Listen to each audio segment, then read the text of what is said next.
Hey guys, and welcome to a showdown featuring the mighty forces of Logic and Battlesea. We have Grand Cathay up against the Dark Elves. Should be a good fun game. So we're on Iron Sand Desert, which does look a little bit cooler now. They've sorted out the majority of the lighting on most of the old maps, and I think in general it's been a pretty vast improvement.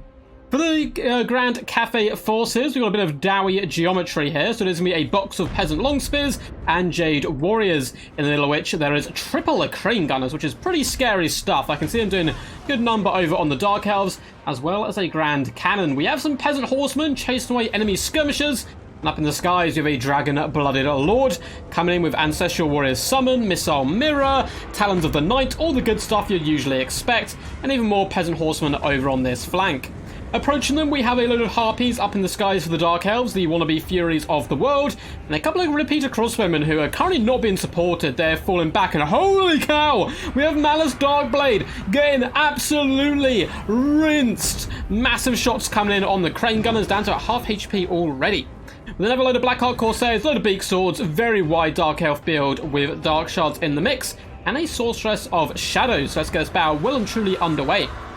In the back, you can see the Harpies do a cheeky bomb dive down on top of the Crane Gunners. Looks like they are actually going to be able to force them off as well, but it's not going to be very cost effective. It looks like one Crane Gunner has gone down, but for their troubles, they've lost double Harpy as well as some Dark Riders. The front line fight's not going much better. Blackheart Corsairs are being forced off here. And we'll take a little ride on the mountain.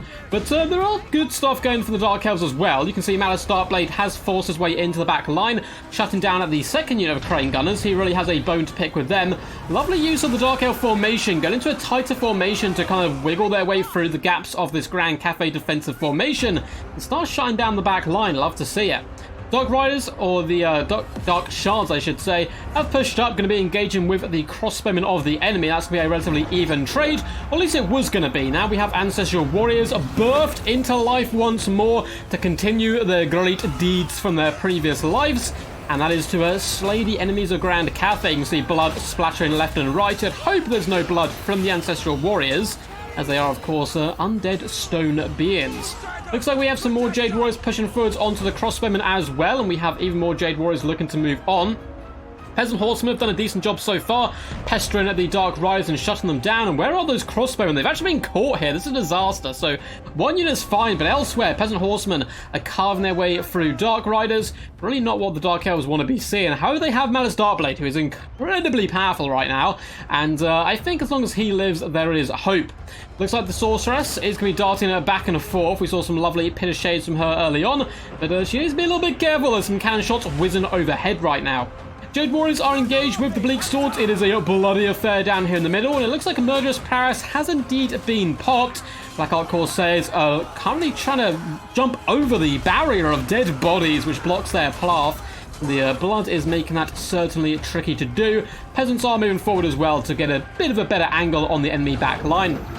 In the back line here for Grand Cathay, looks like the remainder of the Crane Gunners are being finished off. We've got some broken units in the distance. Well, there's 19 models who have returned there. Elsewhere, though, they're getting butchered by a mixture of Blackheart Corsairs, who are being slowed by it now by Frostbite, but also with the Harpies in the mix.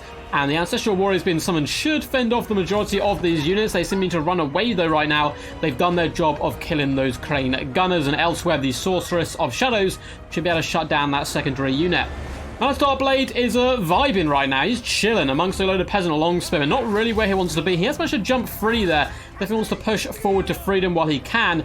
Crossbowmen are whittling down the Dark Elves at the moment. So I think all round the trades early on have gone really well for Grand Cathay. And though they are starting to run a little bit thin on units, we still have a load of horsemen in the back, as well as some Peasant Longspearmen chasing off enemy routing troops who could come back into the middle in the latter stages of the battle, because elsewhere, a lot of the ranged firepower of Grand Cathay has indeed been dealt with. Oh no, such a nasty Talons! Got the Talons come down on the Bleak Swords as well as the Corsairs there.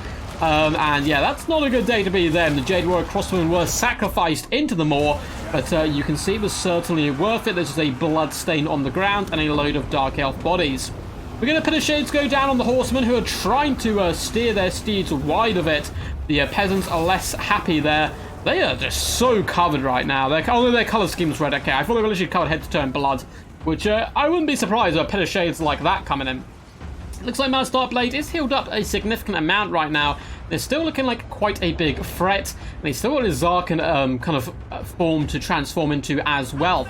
Elsewhere, Black Hawk Corsairs are struggling up against Peasant Longspearmen, which is relatively funny, but Dark Riders will also be coming in with a lovely flank attack.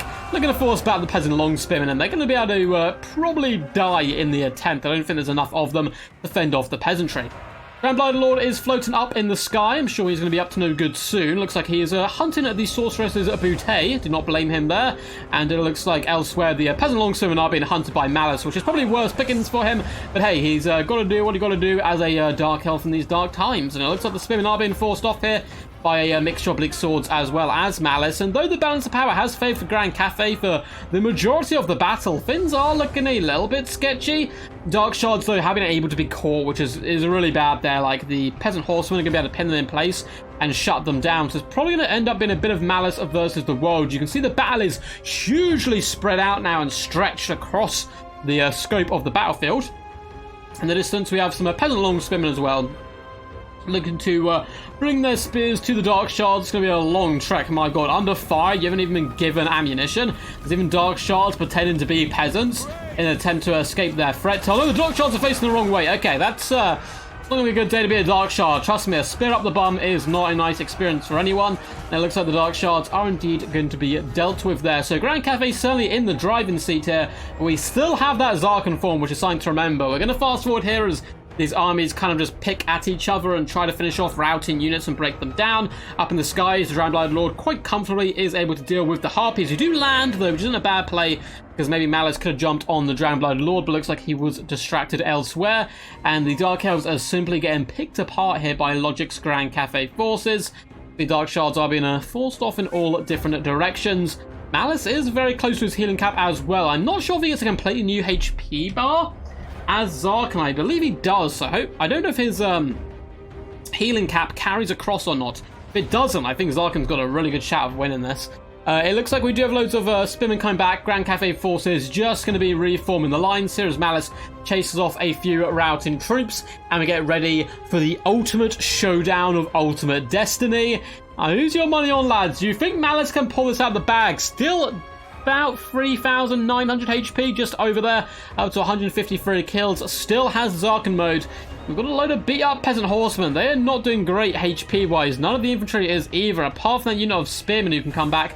The battle is underway, and it looks like the horsemen are going to be used to pin in Malus, and the Drowned Lord is simply going to cycle charge to his heart's content. This is definitely how you should be playing it if you're Grand Cathay. Just pick one unit in after another. There's no reason to give Malus, the opportunity to kind of burst you down with any area effect abilities of his or splash attacks. So it looks like we did get a Talons go down there, which is an interesting choice. I guess if you got the magic, an extra couple of 100 HP will certainly be quite nice. And it looks like it's still going to be just hammering home, doing that cycle charging where possible. But no, what are you doing? No, Malus was mid-transformation. Sorry, I was kind of speeding through that. The end game was a bit boring there. But Malus tried transforming too late, and he actually broke. I've been there. That's rough. I think that's battle say playing the Dark Elves here in Logic at the Grand Cathay forces. That's so rough, man. I hate when that happens. That really sucks. So Tz'arkan's fuming right now of Malus. Malus like running across the battlefield. Tz'arkan just whispering sweet nothingness into his ear is probably a bit more spiteful than usual there. Not being able to come to the battlefield. I think if Tz'arkan actually had got brought out there, Dark Elves probably win, particularly if he gets a new healing cap. I don't think there's any way of killing him. But no, that's such a shame. I feel really bad for Battlesea because I've done that as well with Malus. Which is, unfortunately, that's the way it goes sometimes. 1.6k value on him, though, 196 kills. I think he's still putting a pretty good account for himself. Rain Gunner's actually performed pretty garbage there. They did some nice early work. Cannon did okay, but it came basically down to a real scrappy affair, and I think the use of the Drowned Lord was really, really strong, as well as shutting down the crossbowmen and the back line. I think was just a bit nicer all round from the Grand Cathay forces. Though we got some decent damage on Black Hawk Corsairs, it wasn't enough in the end. Hope you guys enjoyed that one. Until next time, peace, and as always, stay awesome.